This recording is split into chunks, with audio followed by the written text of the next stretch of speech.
talk as about a result of a lot of the president's Let's policies. talk about what he does. There is the policy of trying to ban all Muslims from coming into the country, the travel ban, which is just targeting Muslim-majority countries. But then there's also immigration and merit-based immigration. How do you define merit in merit-based immigration? Well, I think I defined it the way the president and Rand Paul defined it yesterday on Meet the Press, which is people that are eager and want to work. And so I don't think it's defined as IQ scores or racial profiling. It's defined as here's a batch of people that want to work, and they should be eligible to come to the country, irrespective of their education, their race, color, or creed.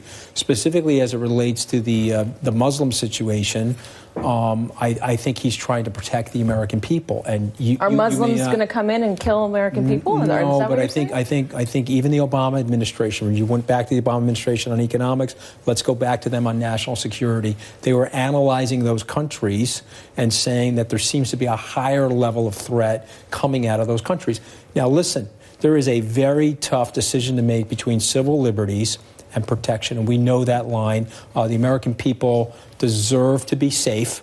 They also need to be free. And so it's a very, very tough line. I'm not going to sit here. I don't have the information that the president has about what the threats are.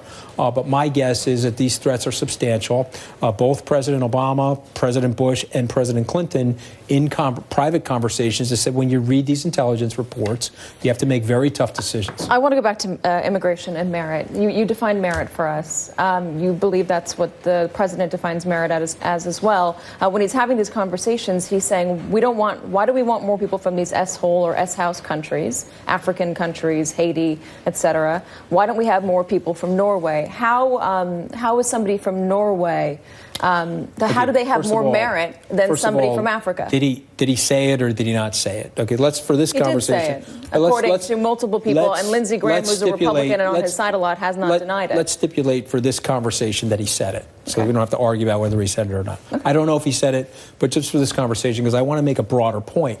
If you are in a private conversation in the White House with a group of people that you're trying to get a deal done, and you are prone to New York-style rhetorical flourishes, which unfortunately I also happen to be prone to, why do that to the guy?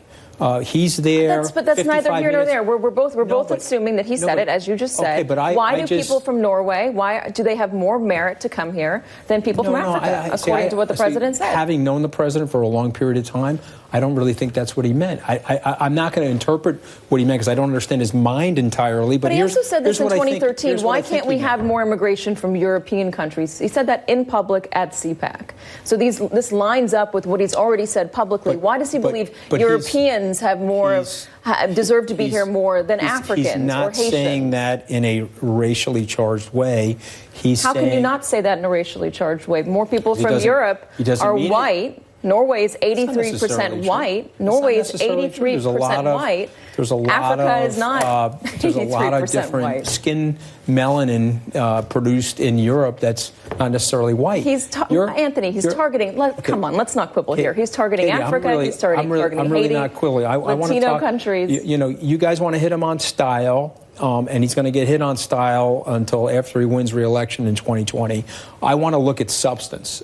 He's trying to get a DACA deal done. He said he wanted it to be a law of love. He opened up the system to the television cameras. 55 minutes, the American people got to see who the guy really is, which is a conciliatory, negotiating guy that's willing to, quote unquote, take a hit for both sides and sign the deal. Durbin obviously didn't like that. He said, oh, my God, we're going to have the American people. Neither did Lindsey Graham, according to Lindsey Graham. Okay, but oh, my God. No. Lindsey Graham liked the 55 minutes. Senator Durbin didn't like the 55 minutes. Lindsey Graham said that he spoke his piece to the president.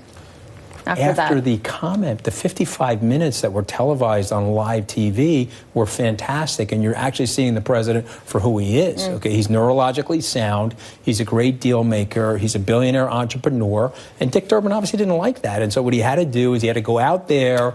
The president said something in private. Let's detonate the president so we can get the gun off the bird again, and let's get more morass on television. Private versus public, Anthony. He says a lot of these things in public, so I don't really understand understand why it matters if it's private versus public. Hold on, let me just read the list that I compiled. The content matters everybody more than the seems to style. have this definitive list of the things that Donald Trump has said. Let me go through some of mine. Mexicans are rapists. He announced his presidency with that. Muslim ban. Look at my African American. A Mexican judge can't be friend there because of his heritage. Hold on. Both sides are to blame after Charlottesville. Elizabeth Warren is Pocahontas.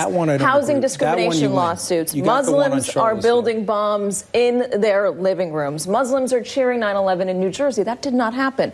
Muslim wife couldn't speak because her husband wouldn't let her. He implied that. All Haitians have AIDS, according to the New York Times. Nigerians live in mud huts. Birtherism. He championed birtherism. The Central Park Five.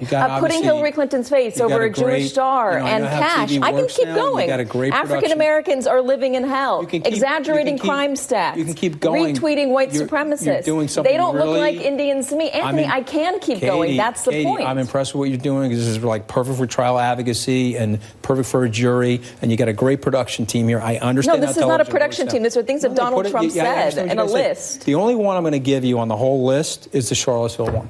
Again, I said that to the president. I've said that publicly. I don't think you can equivocate on Nazis. I think it's a terrible thing to do. When you really understand the history of the whole thing, there's no equivocation there. Thankfully, he walked that back. On this other stuff, I do think you guys are tightening up around a couple of words that he said. He certainly didn't say that all Mexicans are rapists. He was just trying to say that people are coming over the border. That Mexico is sending rapists. Some, I assume, are people. But he's also said that they're not from Mexico, right? He says they're from other countries. Anthony, that are coming through Mexico. If you could get into the president's ear right now, if you could talk to him and say, hey, listen, there's a good portion of the country who thinks you're racist. I would tell him to watch your show and read your book. Listen to me. There's a good portion of the country who doesn't trust you, who's worried about you as a president, who doesn't feel like you are fighting for them. And that, whether or not it's true, they believe it. What would you tell Donald Trump? And could you get him to turn this presidency around to make it so that people across America, not just a certain section of them, believe in this president? Okay, so listen, I'm not going to be able to do that. But if I were able to do that, a couple of things that I would say, and frankly, and share with you or anybody for that matter, is that he's got to marry the content with style. Because I think that people like MSNBC and other people that don't like the president... don't make a sweeping generalization about MSNBC. You just said there was a large group of people. That's not MSNBC. I'm not going to quibble this. Let me make my point. Let me make my point. People that don't like the president, let's say MSNBC loves the president. The people that don't like the president, okay, I would say to him, marry the content with style, and your approval ratings will go up. The style is disconnected from the content, but if you look at the broad base of the content, and you look at national security, economics, you look at what he did to commemorate and honor Martin Luther King. I thought Kristen was very fair in her reporting on that. And you look at that whole bandwidth of stuff that he's doing, the content is there, the economy is booming, people are doing better. Marry the style with the content, you'll do way better with the people that don't like it. Can you call him and tell him that?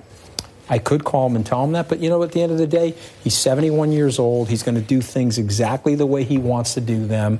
But he's got good instincts. He won the American presidency in 2016. I predict he'll win it again in 2020, and I think he'll get it right. You may disagree with me, but we're going to have fun over the next 3 years watching this unfold. Anthony Scaramucci, always good to have you. Great to be here. Thanks for being here. And coming up next, 38 terrifying minutes. The U.S. Pacific Command has detected